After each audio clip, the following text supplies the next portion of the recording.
ცნობილი არ არის დღეს შინაგან საქმეთა სამინისტროს წარმომადგენელმა სხდომათა დარბაზში მოიყვანა 3 მოწმე პოლიციელი და ჯერჯერობით მხოლოდ 1 მოწმე პოლიციელის გამოკითხვის პროცესი მიმდინარეობს. მოსამართლე მანუჩარ ცაცუა უკვე 3 საათია, რაც აღნიშნულ საქმეს განიხილავს. დღეს სხდომათა დარბაზში ცნობილი გახდა შინაგან საქმეთა სამინისტროს თანამშრომლის მხრიდან, რომ რატი მილორავამ, რომელიც პოლიციელების დაუმორჩილებლობის და სიტყვიერი შეურაცხყოფისთვის არის დაკავებული, ერთ-ერთ პოლიციელს, რომელმაც გადამოწმების მიზნით შეაჩერა ლოყაზე უჩქმიტა. საქმეში დევს 40 წუთიანი სამხრე კამერების ჩანაწერები.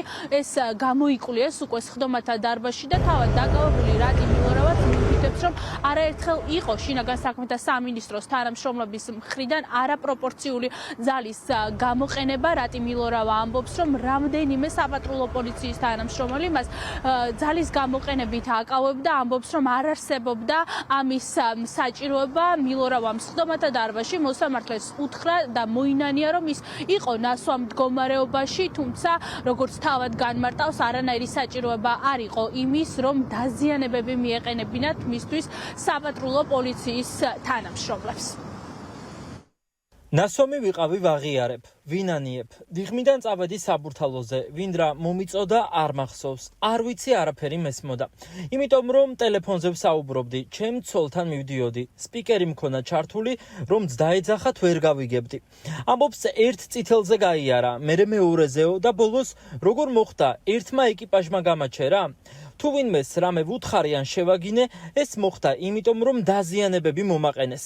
პოლიციის ეზოში რომ გამოფხიზლდი, მხოლოდ ამაზე მქონა პრეტენზია, იმიტომ რომ მეტყობოდა დაზიანებები ყელზე და ამას იმედია თქვენც ხედავთ. რა შეჯახებაზე საუბრობთ, ბატონო ბუბა? არც ერთი ავტომობილი არაა დაზიანებული. ტყუილია ეს.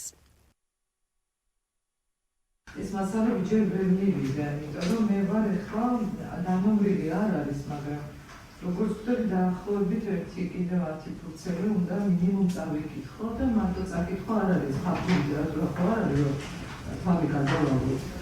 დისკები ვნახე, მე პირადად და ხაფუნალაც უკვე ნახა, მაგრამ ამის ხალოტო მარიამმა და ხალოტო მათია მოასწრეს თუ არა ნახვა, ვიცი რომ გადავამოწმე, მაგრამ საქმის მასალები სრულად არ ვიცი.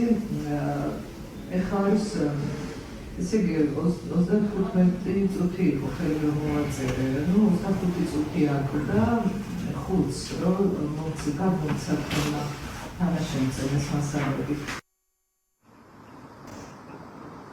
დაკავების შემდეგ ადვოკატები განმარტავენ, რომ რამდენიმე საათის განმავლობაში მათ ისიც კი არ იცოდნენ, სად იყო ადმინისტრაციული წესით დაკავებული რატი მილორავა.